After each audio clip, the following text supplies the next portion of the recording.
Bonjour, c'est Lucille Bélan. Tous les 15 jours dans C'est compliqué le podcast, je réponds à vos questions sur les relations humaines. Amour, amitié, sexe, bref, tout ce qui vous touche, vous fait souffrir et vous préoccupe. Cette semaine, nous entendrons le témoignage d'Eléa, qui a le sentiment de s'attacher trop vite et trop fort dans les relations amicales, et qui, après plusieurs déceptions et une grosse rupture amicale, a décidé de s'isoler.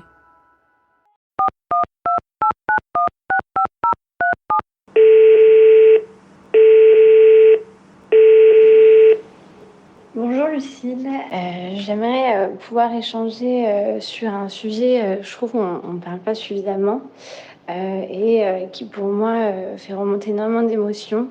C'est sur le sujet de l'amitié. En fait, j'ai le sentiment d'être trop exigeante dans mes relations amicales et d'être très souvent déçue ou que ça n'aille peut-être pas dans mon sens. J'ai le sentiment que je m'attache trop vite aux gens, que je souhaite développer une très forte relation avec eux et même par exemple des amis que j'ai considérés comme mes meilleurs amis durant des années, je vois que en grandissant avec le fait que je vive à l'étranger ou que on devient des adultes dans nos vies, on prend de la distance et que les relations amicales changent.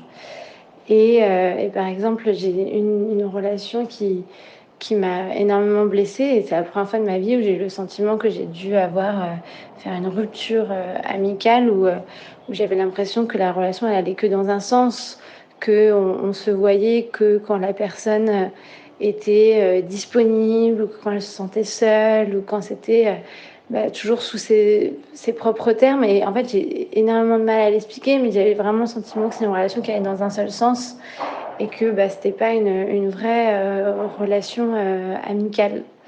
Donc en fait, ma question c'est est-ce que je suis trop exigeante et est-ce que faudrait que l'on attende un peu moins? Est-ce que c'est normal d'attendre autant de ses amis?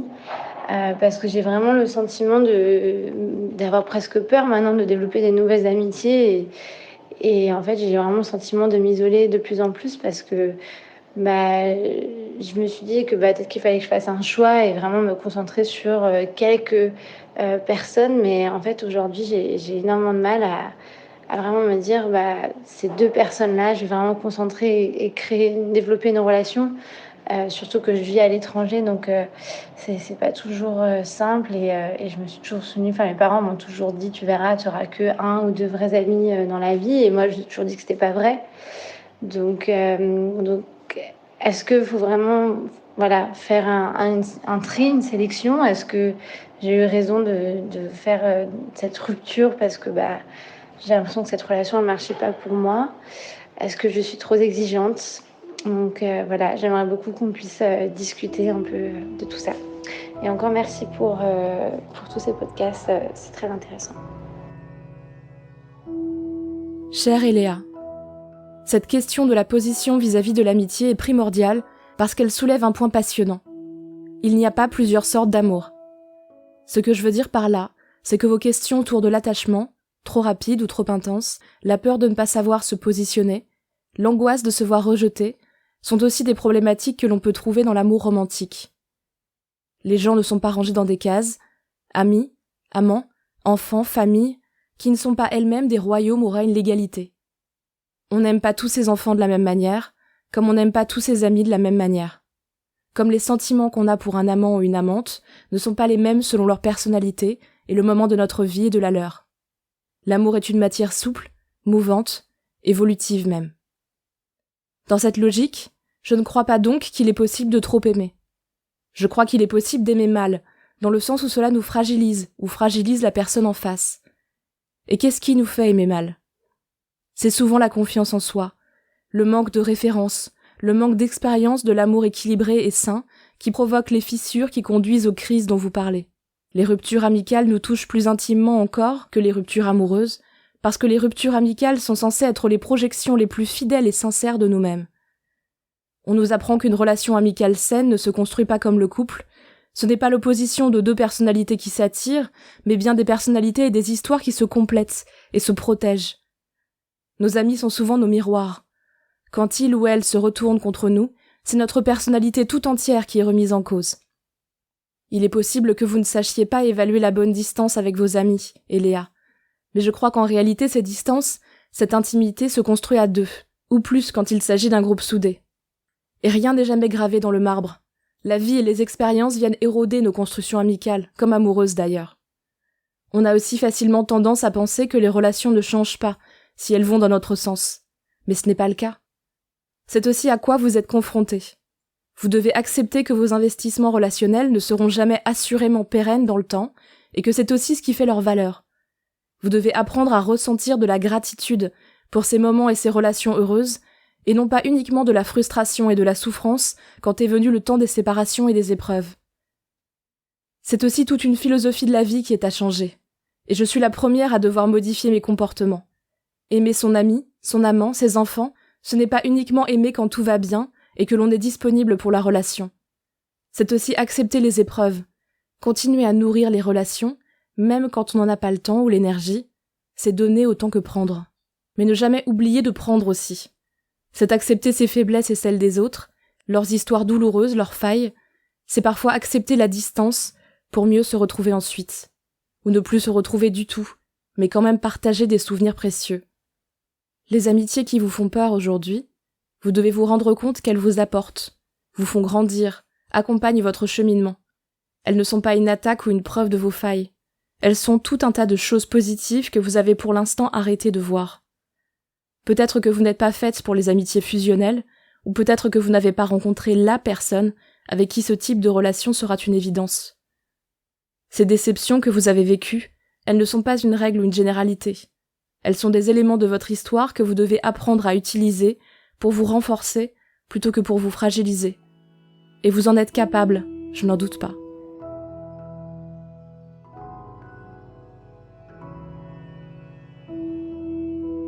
Pour parler d'amitié, j'ai posé des questions à Marie-Aurélie Drumini, psychologue clinicienne.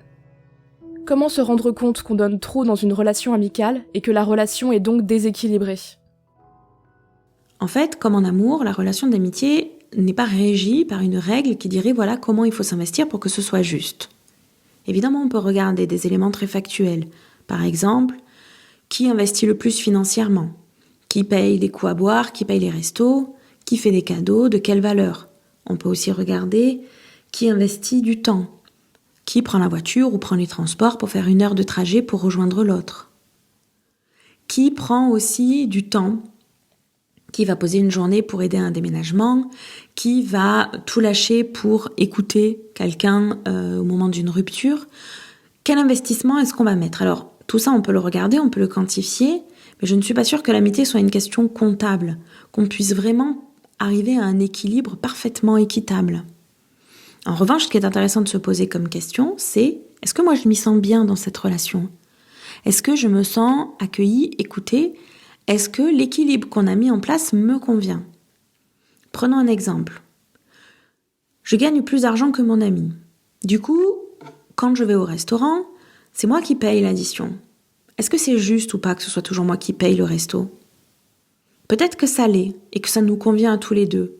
Qu'on trouve ça juste parce que moi je gagne plus d'argent que lui ou qu'elle. Et que du coup, comme on aime bien se faire des restos, c'est une façon pour nous de vivre notre amitié. Peut-être que non. Peut-être que quand je paye le resto, je me dis « mince, je me fais avoir, c'est toujours moi qui paye, c'est pas juste ». À ce moment-là, ça veut dire que c'est déséquilibré. Peut-être aussi que pour moi c'est ok, mais que pour lui ou pour elle, non. Que quand je paye le resto, il ou elle se sent humilié, se sent rabaissé. À ce moment-là, c'est pas juste non plus. Donc finalement, moi j'ai vraiment envie de vous inviter à vous poser cette question. Comment moi je me sens dans la relation ? Est-ce que tout ce que je donne, c'est ok pour moi de le donner ? Est-ce que la manière dont je le donne, ça me semble juste ? Est-ce que j'attends quelque chose en retour ? Est-ce que ce que je reçois, ça me convient ou pas ?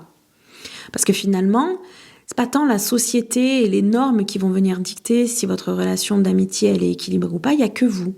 Il y a que vous qui savez si ce que vous investissez dans la relation, c'est ok pour vous. Il y a que vous qui savez si ce que vous recevez de la relation, c'est ok pour vous aussi.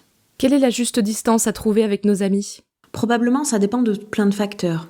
Déjà, du moment de notre vie où on est amis. C'est pas tout à fait pareil de vivre une amitié à 5 ans à 15 ans, à 25 ans ou à 45 ans. Peut-être on ne s'investit pas de la même façon quand on est célibataire et qu'on se voit tous les soirs en sortant du travail, quand on est parent, qu'on a des enfants à gérer également le soir, l'investissement n'est pas tout à fait le même. Ensuite, on peut se poser la question, dans quelle mesure est-ce que je me sens libre dans cette amitié ?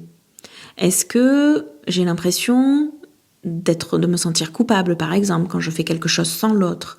Est-ce que j'ai l'impression d'étouffer ? Est-ce que j'ai l'impression de ne plus avoir d'espace secret, de devoir tout dire ? Est-ce que ça me convient ou pas ? Parce qu'encore une fois, moi je sais pas ce que c'est la bonne distance. La seule chose que je sais, c'est est-ce que ça me convient ou pas à moi ? Et surtout, est-ce que ça me fait souffrir ? Est-ce que je meurs de jalousie quand mon ami rencontre une nouvelle personne ? Est-ce que je me sens abandonnée quand je ne vois pas mon ami pendant plusieurs jours ? Ou quand je ne suis pas la première personne à qui mon ami raconte un nouveau travail ou une nouvelle rencontre amoureuse ? Donc probablement qu'une bonne indication pour trouver la juste distance, c'est comment c'est confortable pour moi ? Qu'est-ce que ça me fait vivre comme émotion, cette amitié ? Et est-ce que je suis OK avec ce que je vis ? Pourquoi la rupture amicale est-elle si dure à supporter ? Ce qui est difficile avec l'amitié, c'est que souvent les termes de la relation n'ont pas été définis. Quand on rencontre quelqu'un en amour, on arrive au moment où on se dit « Ok, ça y est, maintenant on est en couple ». On n'est plus juste des gens qui se fréquentent, on se voit, officiellement on est en couple. Et à ce moment-là, on détermine à peu près quel style de couple est-ce qu'on va être, est-ce qu'on est monogame ou pas, quel est notre degré de liberté, qu'est-ce qui se vit à l'intérieur du couple, qu'est-ce qui se vit à l'extérieur. On a défini un contrat plus ou moins précis selon les couples qui pose le cadre de la relation. Et quand on se sépare de quelqu'un, on dit ben voilà, ça y est, là on déchire le contrat, ce qui nous liait est terminé. En amitié, souvent, les choses, elles sont beaucoup moins claires que ça. En amitié, la plupart du temps, on ne définit pas les termes de notre amitié. Il est rare qu'on se pose en terrasse avec un ami en disant « Alors voilà, parlons de comment on est amis, qu'est-ce qu'on fait ensemble, qu'est-ce qu'on fait pas ensemble, à quel degré est-ce qu'on est intime ?» Et puis, les ruptures sont pas toujours très nettes. Alors, parfois, elles le sont parce qu'il y a une grosse dispute, mais on n'a pas forcément de la visibilité sur dans quelle mesure est-ce que la rupture est définitive ou pas. Et puis parfois, c'est un éloignement, c'est quelqu'un qui petit à petit disparaît de la vie. Et c'est en ça que les ruptures amicales sont difficiles à digérer, c'est que souvent, on n'est pas tout à fait au clair sur ce qu'on a investi dans la relation. C'est pas très limpide tout ce que moi j'ai mis comme espoir, comme attente dans l'autre. Et du coup, c'est un peu plus compliqué pour moi de récupérer mes billes et de faire mon deuil, tout simplement. Comment réussir à s'investir à nouveau dans l'amitié quand on a été déçu ? La première des choses, c'est qu'est-ce que j'avais investi dans une précédente amitié ? Qu'est-ce que j'y avais mis ? Qu'est-ce que j'en attendais ? Qu'est-ce que j'en espérais ? Parce que quand l'autre s'en va, quand moi je m'en vais, quand il y a une rupture, l'autre part avec tous les petits bouts de moi que j'avais mis à l'intérieur de lui. C'est le schéma de la relation d'attachement, en fait, qu'elle soit amoureuse ou amicale. Je prends des bouts de moi que je mets chez l'autre. Et c'est comme ça qu'on arrive à tricoter un espace entre lui et moi, qui serait l'espace de notre relation. Et quand l'autre s'en va, il part avec tous les bouts de moi que j'ai mis chez lui. Et donc, pour pouvoir commencer à réinvestir, envisager de réinvestir ailleurs, déjà, il faut récupérer tous les petits bouts que j'ai laissés partir avec l'autre. Je ne peux pas réinvestir quelque chose que je n'ai plus. Donc, premièrement, accepter que ça prend du temps et qu'après une rupture amicale, il peut y avoir de la douleur, il peut y avoir de la tristesse. En fait, c'est un deuil à faire, au même titre qu'une séparation amoureuse ou que la perte d'un proche. C'est une question de deuil. Et au début, dans le deuil, il n'y a pas du tout de place pour réinvestir quoi que ce soit. Et puis plus le temps passe, plus le deuil se fait, donc plus je récupère les petits bouts de moi, plus je vais pouvoir les réinvestir sur l'autre. Ça, c'est un temps qui est très variable. Ça peut être une histoire de quelques jours, quelques semaines. Parfois, ça peut prendre des mois. Et puis, parfois aussi, une rupture amicale, ce qu'elle entraîne, c'est une blessure très forte, une perte de confiance, par exemple, comme une attaque vraiment à son propre ego qui dirait « tu ne mérites pas » ou « ça fait trop mal et je ne veux pas revivre la même chose ». Et à ce moment-là, quand vraiment, alors c'est pas tout le temps, mais quand vraiment la rupture elle a été très douloureuse et qu'au bout de plusieurs semaines, voire plusieurs mois, vous vous rendez compte que c'est toujours pas digéré et qu'il y a une part de vous qui a très peur, ça peut valoir le coup d'en parler à un professionnel, d'en parler à un psychologue pour qu'il ou elle vous aide à passer le cap, à travailler cette rupture pour que vous puissiez sereinement vous réinvestir dans une nouvelle relation.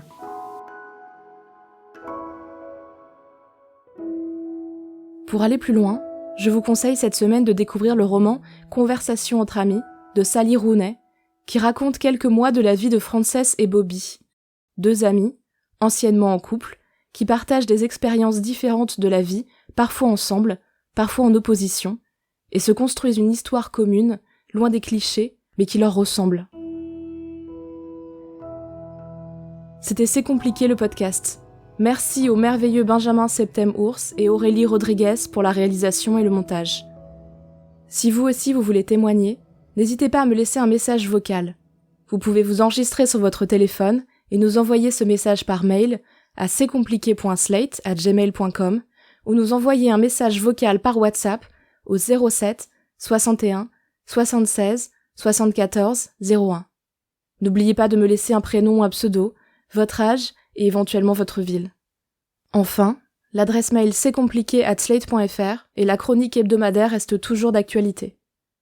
Si ce podcast vous a plu, n'hésitez pas à vous abonner, nous mettre 5 étoiles pour nous soutenir, laisser un commentaire ou en parler autour de vous.